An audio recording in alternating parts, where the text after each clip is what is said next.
예, 저는 바디텍 매드라는 진단회사의 대표이사 최의열입니다. 저희 회사는 진단회사인데요. 진단회사도 뭐 영상으로 진단하는 회사도 있고 혹은 생체를 진단하는 회사가 있는데 저희는 주로 혈액이나 오줌에서 질병을 진단하는 제품을 만드는 회사입니다. 현재 창업한 지는 한 21년 되었습니다.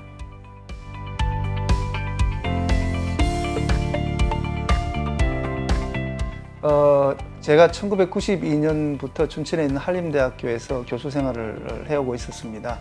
저희 방에 박사과정, 석사과정 학생들이 있었는데 92년 그 당시만 하더라도 우리나라에 바이오가 전혀 없었습니다. 졸업하고 나서 사실 보낼 만한 직장이 뭐 한두 개 정도밖에 없었고요, 우리나라에. 대부분의 졸업생들이 이제 미국에 연구원 내지 포스닥으로 가게 되는 거였죠. 그래서 저희가 우리끼리 이야기하던 중에 여기 갈 바야 우리가 회사를 하나 만들겠는 게 어떻겠는가 해서 저희들이 창업하게 되었고요. 그게 뭐 제가 창업하게 된 첫 번째 동기입니다. 두 번째는 제가 미국에서 공부하면서 박사 과정 마치고 포스닥 연구원 생활하면서 저희 지도 교수님을 이제 모시고 있었는데 지도 교수님이 창업을 하셔가지고 성공적으로 이제 회사도 판매해서 돈을 많이 버시는 걸 옆에서 지켜볼 수 있었던데요. 그것도 간접적으로 제가 창업하는데 좀 영향을 끼치지 않았나 그렇게 생각합니다.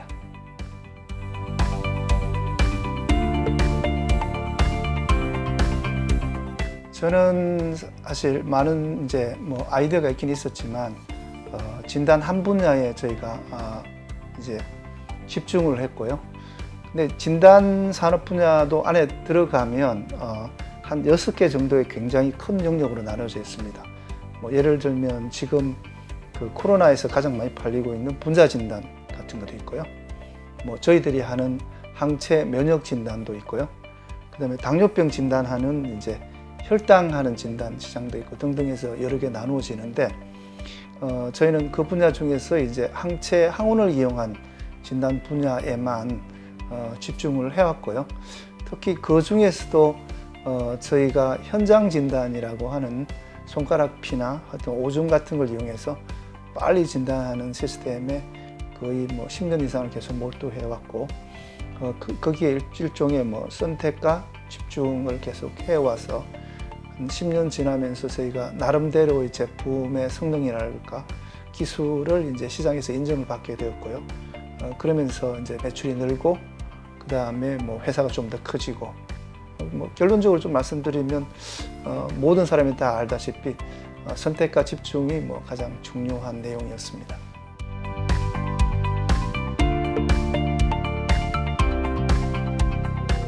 뭐 저희가 면역 진단, 항체 진단 검사는 분자 진단보다는 제품을 만드는데 조금 더 오래 걸립니다. 분자 진단은 이제 유전자 서열이 있으면 빨리 만들 수 있는데 저희는 사실 유전자 서열이 아니고 그 항원 항체를 만들어야 되는 그런 물리적인 시간이 필요해서 저희들이 분자 진단보다는 좀 늦게 내었고요.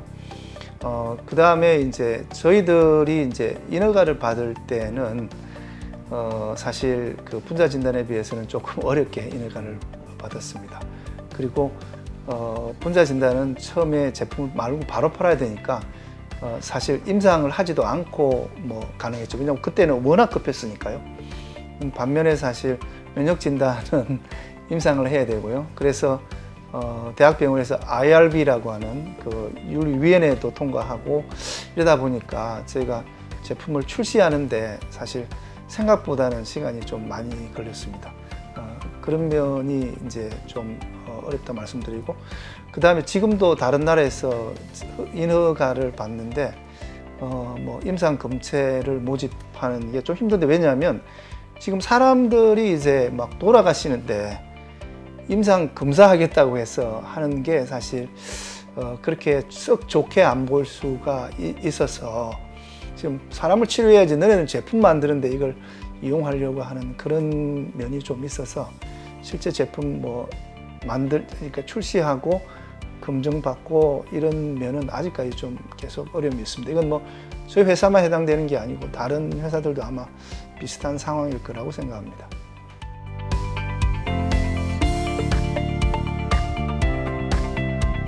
예, WHO 산하에 FIND라고 하는 기관이 있는데 이 FIND라고 하는 기관이 진단 제품을 발굴해서 사실 제3세계에 아프리카나 남미나 이렇게 파는 기관입니다. 거기 설립 목적이 본래 제3세계에 이제 제품을 파는 거기 때문에 제품이 일단 싸야 됩니다. 그 다음에 이제 성능도 좋아야 되고, 그 다음에 사용하기가 굉장히 간편해야 됩니다. 제가 모두에 말씀드린 것처럼 저희 제품이 현장 진단이라는 게 지금 파인드가 원하는 목표랑 굉장히 유사해서 저희가 선정되었다고 생각합니다.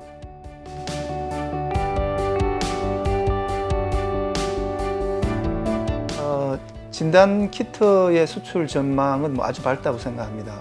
제가 간단한 예를 들면 이번에 2조 2천억 달러짜리 트럼프가 이제 그 구제 금융을 내놓는데 그 안에 자세히 보면 우리나라 돈으로 2조 달러어치 진단 키트 구입 비용이 들어가 있습니다. 그래서 이건 뭐 미국뿐만 아니라 전 세계적으로 다 지금 진단 키트를 필요로 하고요. 우리나라에 한 20개 정도 되는 진단 키트 회사, 상장 회사가 20개 정도 되는데 이 회사들에게는 저는 아주 좋은 기회라고 생각하고요. 더불어 저희 회사도 이번에 아주 좋은 기회가 아닐까 생각합니다.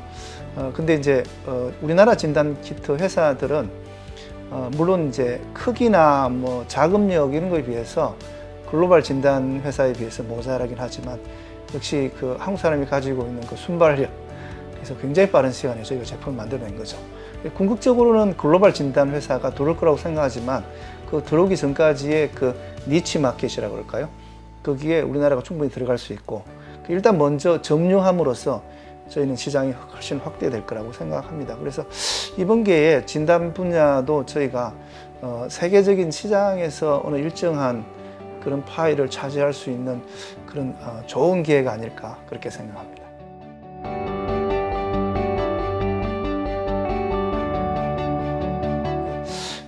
저희 제품의 이제 제일 중요한 컴포넌트 중에서 하나가 탐지하는 분자인데요.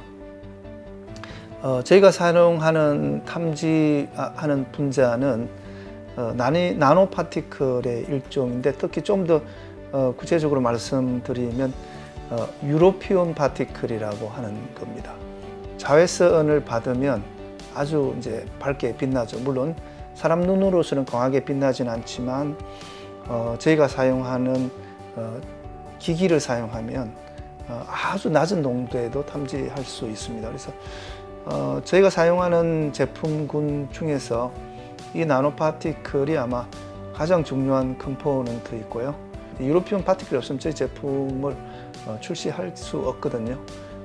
이제 한 가지 약간 아쉬운 점이 있다면 이 유로피온 파티클을 사실 생산하는 회사가 미국 회사라서 저희가 많은 물량을 미국에서 수입해 오고 있지만 국내에도 뭐 아모 그린텍을 포함해서 여러 회사들이 사실 이 나노 파티클을 만들고 있고요. 저희가 계속 이제 협력해 나가서 아마 조만간 미국 그 썸머 피셔 제품을 저희가 아마 대체할 수 있지 않을까 그렇게 기대합니다.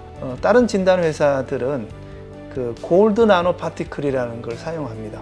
여기 진단도 마찬가지로 이 나노 파티클이 없으면 탐지를 할 수 없으니까 모든 진단 회사가 사실 나노 파티클에 절대적으로 의존하고 있습니다.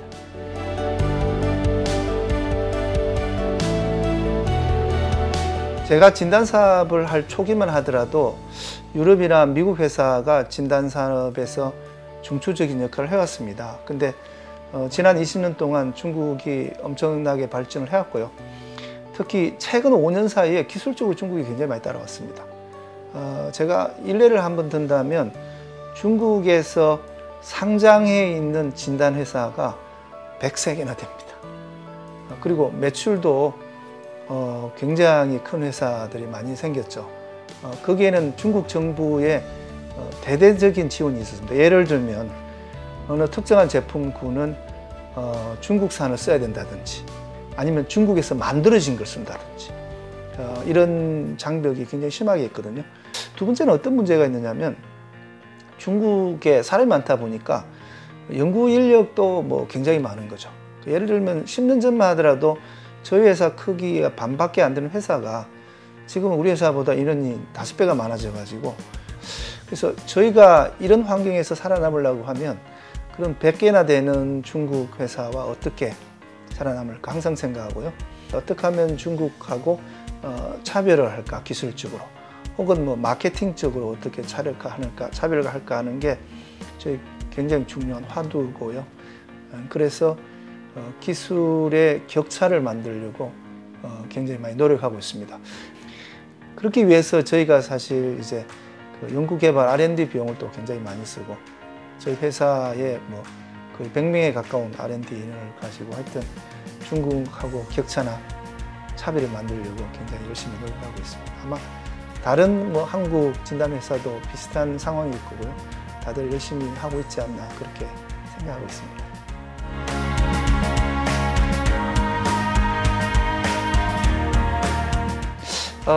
뭐 저희는 저희 회사가 인재 채용할 때 뭐 특별하게 뭐 이런 인재만 뽑는다고 정해져 있지는 않습니다. 대신에 이제 저희가 그 들어오면 교육을 굉장히 오래 하거든요. 저희가 한 5개월 정도의 교육 기간이 있습니다. 그러니까 뭐 대학을 졸업한 사람 같으면 뭐 영어랑 뭐 예를 들어서 이과를 졸업했으면 뭐 자기 전공에 대한 내용 그 정도랑 가장 중요한 것은 모든 회사가 똑같습니다.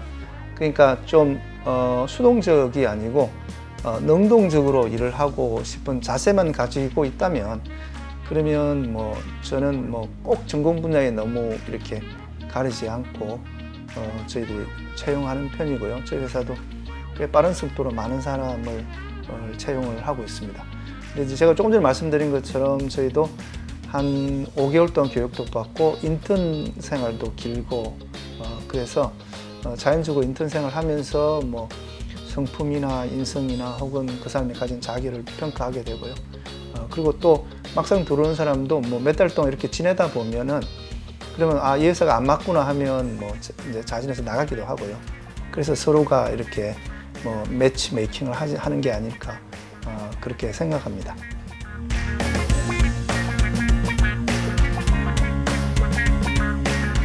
창업을 준비하시는 분들에게 사실 제가 드리고 싶은 말을 그 한마디로 요약하면은 제가 좀 그 10년 동안 헤맸던 거를 좀 하지 않았으면 좋겠습니다. 그게 뭐였냐면 저도 이제 대학교에서 이제 학생들을 오래 가르치다 보니까 이제 기술이 제일 중요하다고 그래서 논문 열심히 읽고 특허하고 실험하고 이러는 바람에 제가 초기에 만든 제품을 출시하기가 굉장히 어려웠습니다. 저희가 첫 번째로 만든 제품이 PSA라고 하는 건데, 이것은 전립선암 진단하는 제품이었습니다. 근데 제가 왜 전립선암 진단 제품을 만들었냐면, 저하고 친한 의사 선생님이 비뇨기과 선생님이었습니다. 비뇨기과 선생님이 저보고 전립선암 진단을 만들면 틀림없이 성공할 거라고 해서 제가 사실 시장 조사도 하지 않고 전립선암을 만들었죠. 근데 막상 만들어서 허가까지 받고 가지고 나가니까 이 암 제품은 굉장히 큰 회사가 파는 거였습니다. 두 번째는 저희가 대형 병원에 팔기보다는 중소형 병원에 파는 건데, 그 10몇 년 전에 조그만 병원에서는 암 검사를 하지 않았었습니다. 그래서 사실 전혀 돈을 벌지 못했죠. 그 결론적으로 제가 말씀드리고 싶은 게 뭐냐면, 만약 이 전립선 진단 키트를 만들려고 했었으면 시장에 나가서 일단 이 전립선 진단 키트가 동네 병원에는 안 팔리고 대형 병원이나 큰 병원에만 팔리는 걸 알았어야 되는데, 사실은 저는 그냥 그런 준비를 하나도 하지 않고 시장에 대해서 전혀 모르고 물건을 만들어 놓고 팔려고 하니까 시장은 사실 없었던 거였죠. 그러는 바람에 저희가 회사를 만들고 물건을 팔기 시작할 때까지 무려 10년이나 걸렸습니다. 이거는 정말 그 10년 동안 너무 긴 세월이고요. 그리고 저희 회사에 왔던 많은 직원들도 떠났고요, 그것 때문에. 그래서 만약 제가 시장을 알고 시작했으면은 10년이 아니고 5년 정도의 괜찮은 물건을 출시하지 않나 생각합니다. 창업을 준비하고 싶으신 분은 기술은 세컨드고 일단 시장을 꼭 먼저 조사를 하고 나서 그 다음에 기술을 좀 더 완성해 가면 10년 걸릴 걸 5년밖에 안 걸리는데 기술의 목적을 두고 더 좋은 기술, 더 이런 쪽으로만 만약 생각하시면 10년 걸릴 게 아마 15년 걸릴 수도 있지 않을까 그렇게 생각합니다. 그래서 꼭 창업하시면 마켓 퍼스트라고 하는 걸 좀 생각해 주시면 좋겠습니다. 멜컴 글래드웨일이라고 하는 유명한 작가가 쓴 아웃라이어라는 책이 있습니다. 그 책에 보면 그 만시간의 법칙이 있습니다. 그 사실 이 창업하고 이 CEO가 되는데도 제가 생각에는 이게 만시간의 법칙이 어느 정도는 작용을 하고요. 만시간이 안 걸리고 이제 5,000시간에 하려면 제가 조금 더 말씀드린 것처럼 시장 친화적이어야 되고요. 그러다 보면 좀 더 열심히 이제 시장이랑 기술에 혹은 사람까지 다가가시려고 노력하고 그 다음에 정말 성심성의껏 진심을 다해서 기술 개발이나 혹은 인재 육성에 노력을 쏟는다면은 아마 창업하시는 모든 분이 다 성공하시리라 생각합니다. 같이 열심히 해서 한국 과학기술과 그리고 한국의 인재들을 이번 코로나와 더불어 전 세계에 펼쳐나갈 수 있는 그런 계기가 되었으면 정말 좋겠습니다.